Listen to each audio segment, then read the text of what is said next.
morning, everybody. Good morning. Happy first 100 days. Before we begin, I want to acknowledge that the bipartisan Take It Down Act passed the House last night. This important legislation was championed and guided through Congress by our wonderful First Lady, Melania Trump, including through her direct advocacy on behalf of survivors during her passage efforts. The Take It Down Act criminalizes the publication of non-consensual intimate imagery and requires social media and similar websites to remove such content within 48 hours of notice from a victim. The First Lady thanks all those who voted in favor of this important legislation, and the President looks forward to signing it when it arrives on his desk.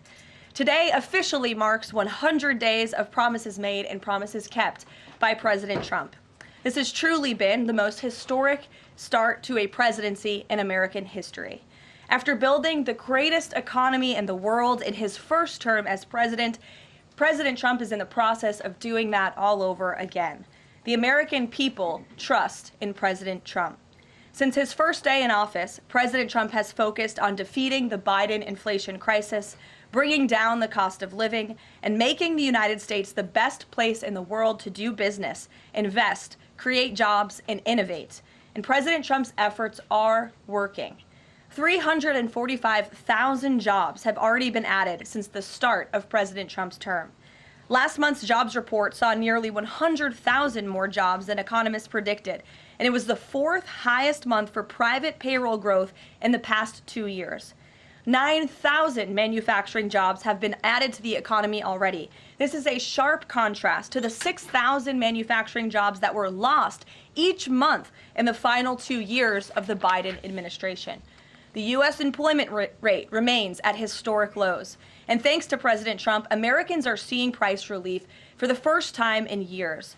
The last inflation report showed the first consumer price decline since the COVID pandemic, a decrease in energy prices, and real average hourly wage growth. President Trump is delivering on his promises to lower costs for American families and businesses. Prices across the board for everyday goods have seen declines since this president was inaugurated. From airfare to used motor vehicles to prescription drugs, prices are dropping. In fact, last month's drop in the price of prescription drugs was the largest ever recorded. And after Joe Biden botched the response to the bird flu, President Trump and Secretary Rollins' aggressive plan have brought down wholesale egg prices more than 50% from Inauguration Day. President Trump ended Joe Biden's reckless war on American energy and fossil fuels and has restored American energy dominance. And Secretary Wright, Secretary Doug Burgum are working hard on that effort every single day. Oil and gas prices are now way down because of this bold approach. Gasoline prices down 7%. Energy prices are also down as well. The Department of Interior just announced a new offshore drilling policy that will boost oil production in the Gulf of America by 100,000 barrels per day. On the deregulation front, President Trump is committed to cutting senseless red tape, especially for America's small business owners who are the backbone of our economy. We know cutting regulation leads to lower costs and higher growth. The mass deregulation effort by this administration will help usher in the golden age of America, which is underway.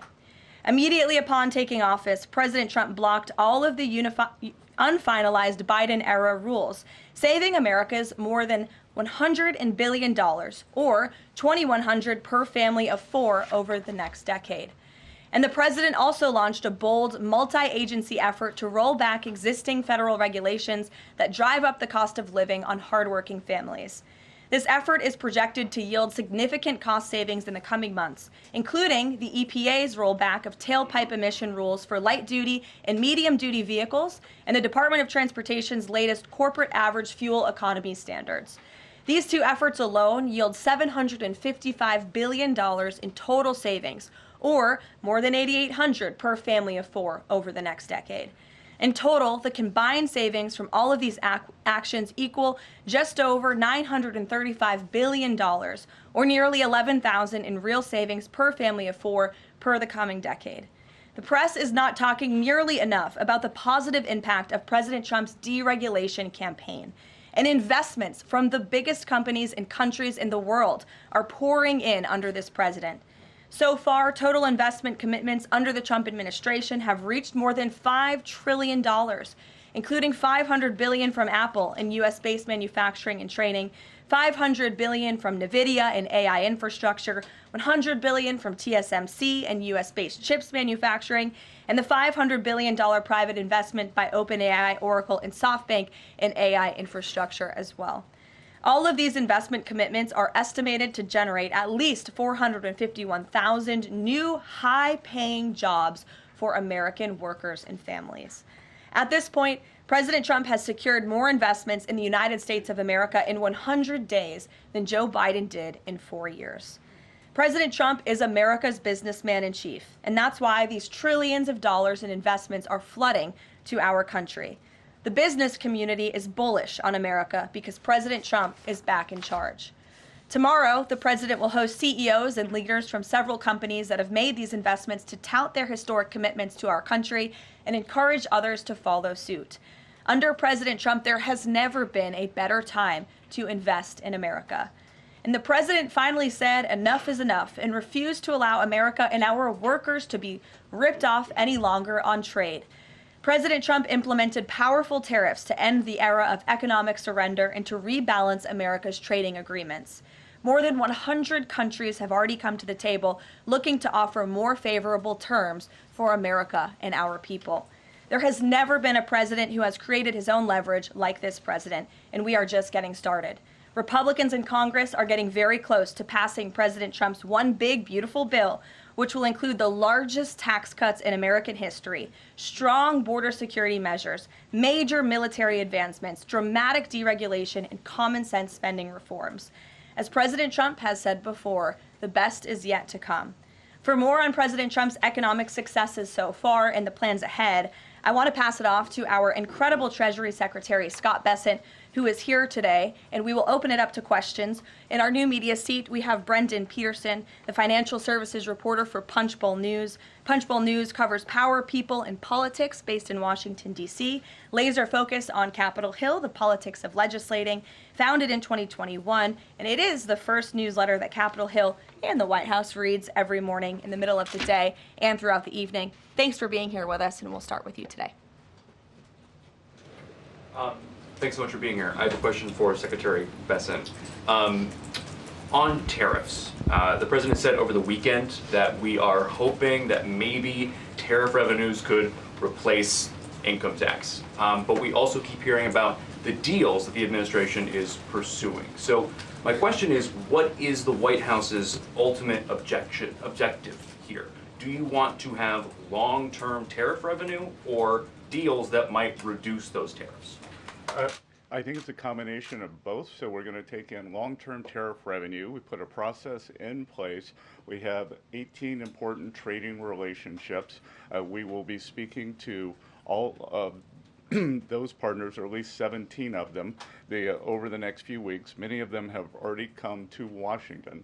What President Trump is referring to is the ability for tariff revenue to give income tax relief.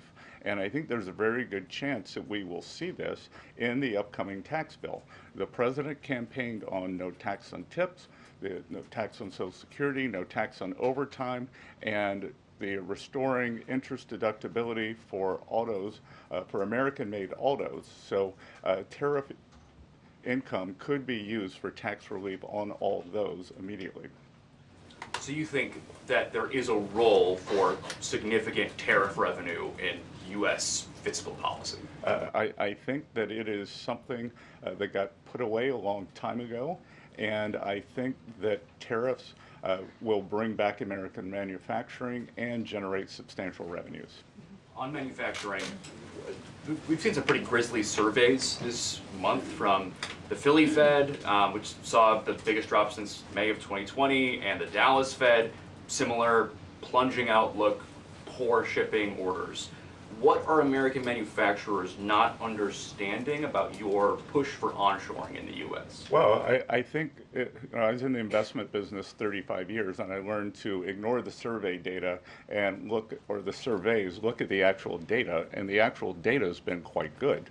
The job data is good. Americans keep spending, and as Karoline said, we have these incredible commitments to bring manufacturing back on shore with record investment by domestic corporations and foreigners who want to come into the U.S.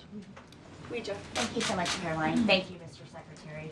The Chinese continue to say that the U.S. and China are not engaged in any consultation or negotiation on tariffs. You recently said you've talked to your counterpart, but more about, quote, traditional things like financial stability. So can you clarify, is the administration talking to Beijing specifically about tariffs or not? Well, we're not going to talk about who's talking to whom, but I think that, over time we will see that the Chinese tariffs are unsustainable for China. I've seen some very large numbers over the past few days that show if these numbers stay on, Chinese could lose 10 million jobs very quickly, and even if there is a drop in the tariffs, that they could lose 5 million jobs. So remember that we are the deficit country.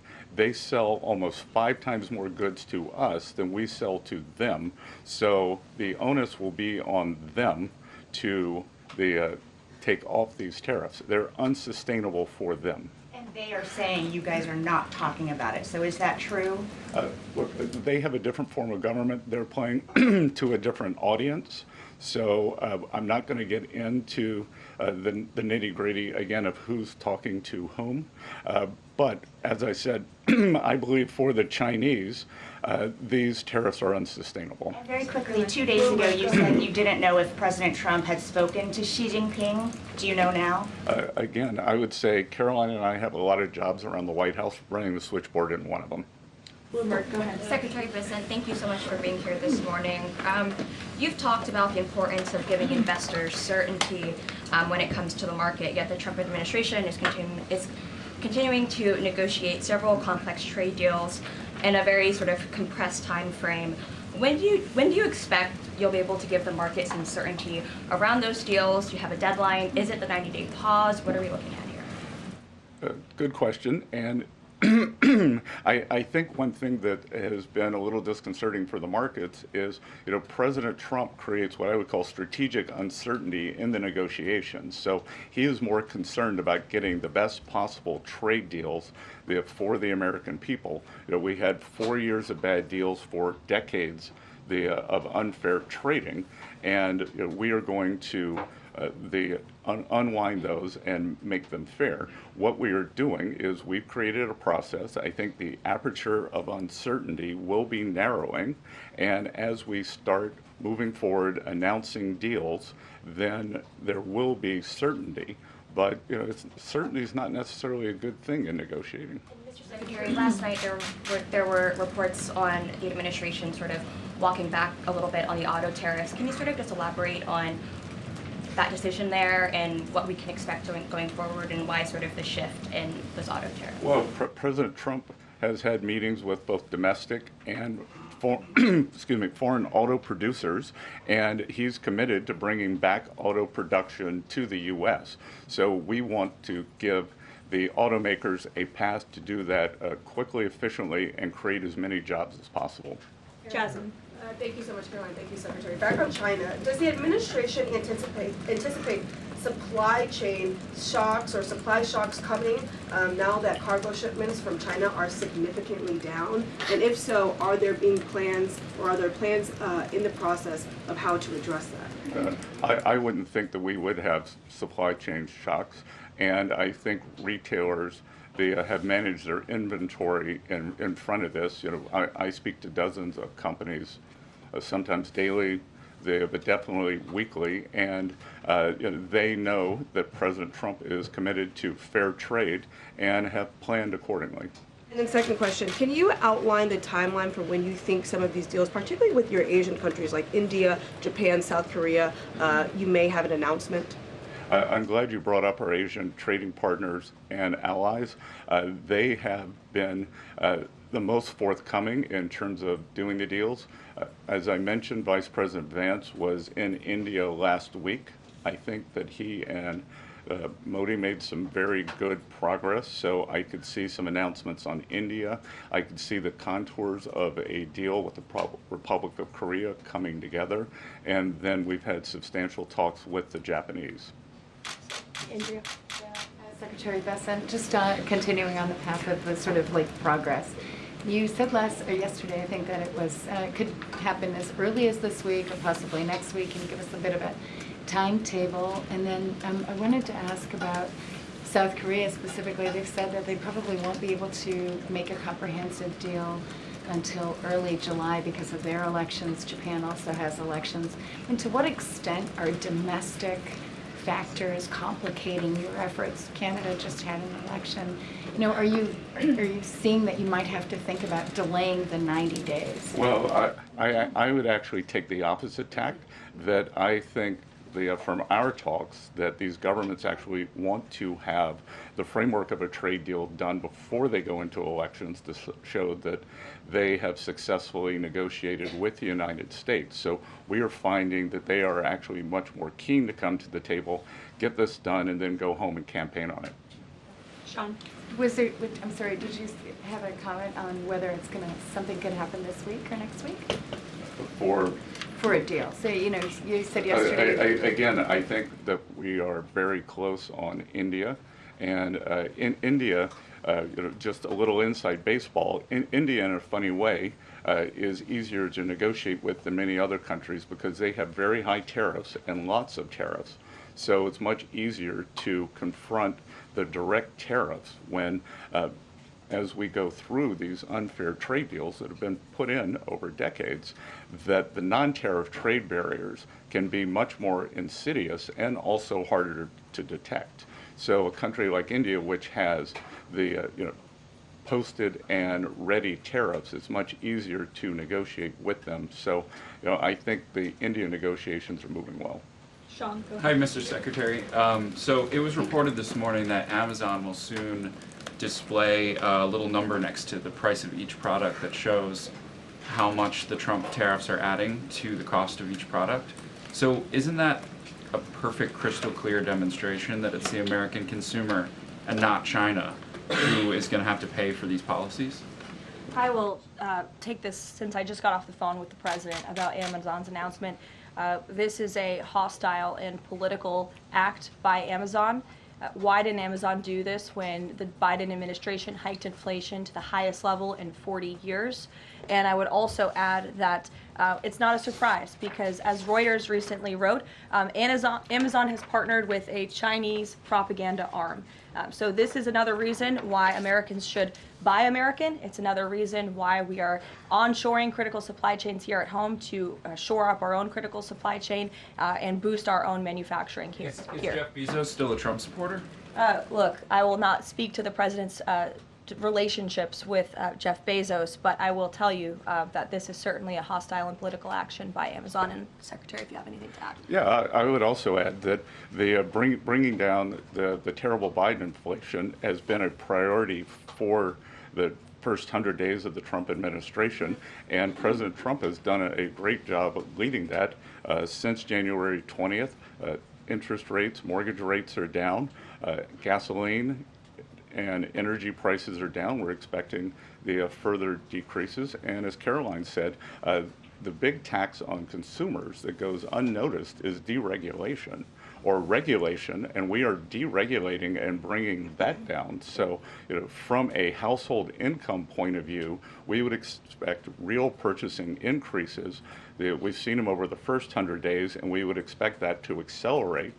We are doing peace deals, trade deals, tax deals, and deregulating. And the deregulation is a longer lead time, but I think by the third and fourth quarters, that's really going to kick in. Kelly, go ahead. Thank you, Caroline. A question for you and Secretary Bessent.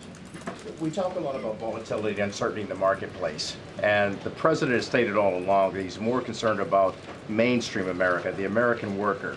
You just talked about deregulation and this entire fair trade and reciprocals. What is your message to the American people in terms of letting them get through this disturbance and the outcome being greater and a greater good for the American worker, the American people, the American families? I would say trust in President Trump. There's a reason he was reelected to this office. It's because of the historic success of his economic formula in the first term, and as I laid out at the beginning of the briefing and the Secretary has talked about and the President talks about every day, there's a proven formula that works.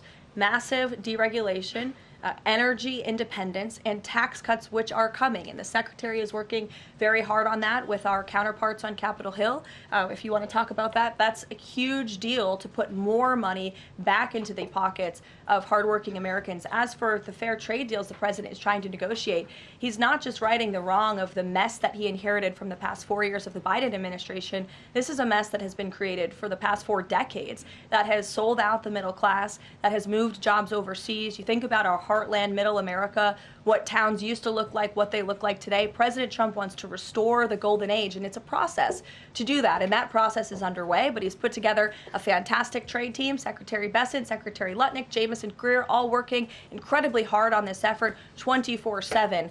But tax cuts are coming, and that's key. And Mr. Secretary, why don't you talk a little bit about that? Yeah, so it's really a three-legged stool in the economic policy. It's trade, it's tax, and it's deregulation. So we are in the midst of addressing, as Karoline said, these long-term trade imbalances. The tax bill is going much better than I would have thought when I took office on January 28th, and that's through President Trump's leadership. That Speaker Johnson, Leader Thune are united. Speaker Johnson, we had a very good meeting yesterday with somebody called the Big Six, NEC Director Kevin Hassett, myself, Speaker Johnson, Leader Thune, Committee Chairman Jason Smith, and Senator Crapo. And the tax bill is moving forward. It is going to give permanence to the 2017 Tax Cuts and Job Act, which will, back to the question on certainty, it will give American business certainty, it will give American people certainty, and then President Trump is also adding the things for working Americans that is talked about earlier: no tax on tips, no tax on overtime, no tax on Social Security, making auto payments deductible. So that will substantially address the affordability crisis. And the other thing that I would note, and back to data, is that the Vanguard, one of the largest money management firms in America, said that over the past 100 days, 97% of Americans haven't done a trade. And in fact, individual investors have held tight while institutional investors have panicked. So individual investors trust, individual investors trust President Trump. Megan, in the back. Thank you both. Can you detail for us exactly what we should expect as far as relief on the auto tariffs front? And then further, Mr. Secretary, should we expect other industries to also get relief the way we've now seen for auto and tech as well? I'm not going to go into the details of the auto tariff relief, but I can tell you that it will go substantially toward reshoring American auto manufacturing. And again, the goal here is to bring back the high quality industrial jobs to the U.S. President Trump is interested in the jobs of the future, not the jobs of the past. We don't need to necessarily have a booming textile industry like where I grew up again, but we do want to have precision manufacturing and bring that back. And another important, very important function of this that does not get talked about enough is national security. President Trump, his overriding concern and belief is that economic security is national security is economic security. And we saw during COVID that our supply chains got cut off. And we need to bring back a lot of those supply chains, whether it's in semiconductors, medicines, the steel, and we have to onshore those. So it's a combination of making trade free and fair and remedying this gaping national security hole that he was left with. If I could on China. I would just add, Megan, the President will sign the executive order on auto tariffs later today, and we will release it as we always do. Go ahead. Secretary, can you update on the negotiation with the European Union, and is it hard to negotiate with the European Union? Pardon? Do you have any updates on the negotiation with the European Union? I'm more involved in the Asian negotiations. My observation would be, goes all the way back to Henry Kissinger's statement, when I call Europe, who do I call? So we're negotiating with a lot of different interests. Some of the European countries have put on an unfair digital service tax on our big internet provider. France and Italy, other countries, Germany and Poland, don't have that. So we want to see that unfair tax of one of America's great industries removed. So it's going to be a give and take. So they have some internal matters to decide before they can engage in an external negotiation. Edward. Thanks, Caroline. Mr. Secretary, so contacts I have in the business community say that they're basically frozen for long-term investment because of the uncertainty around tariffs. How long do you think President Trump has to make a deal before there's damage to the economy?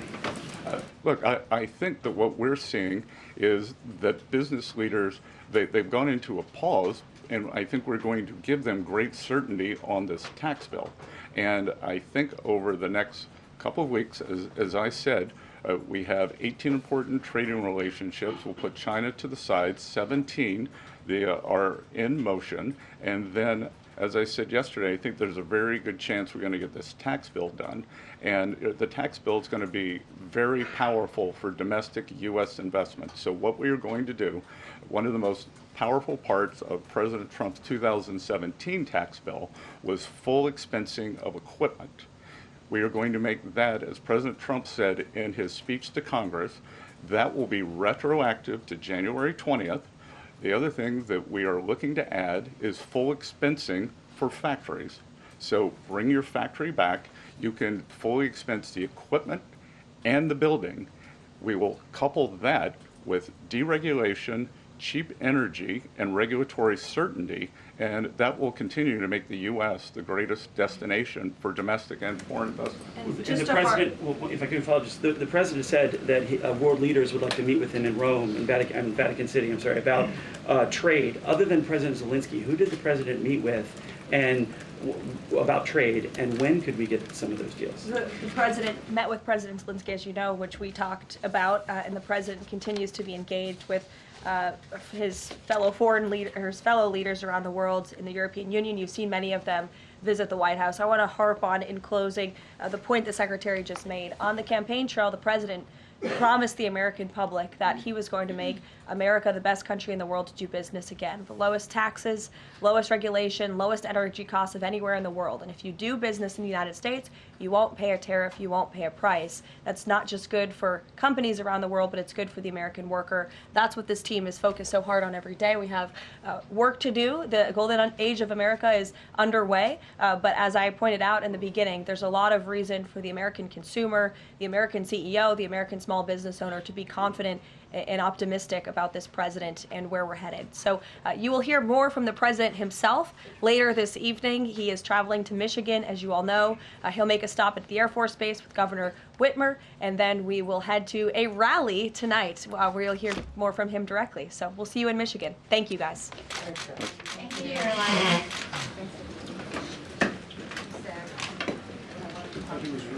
Thank you for watching. Make sure you subscribe to our YouTube channel and watch more videos from News Channel 20.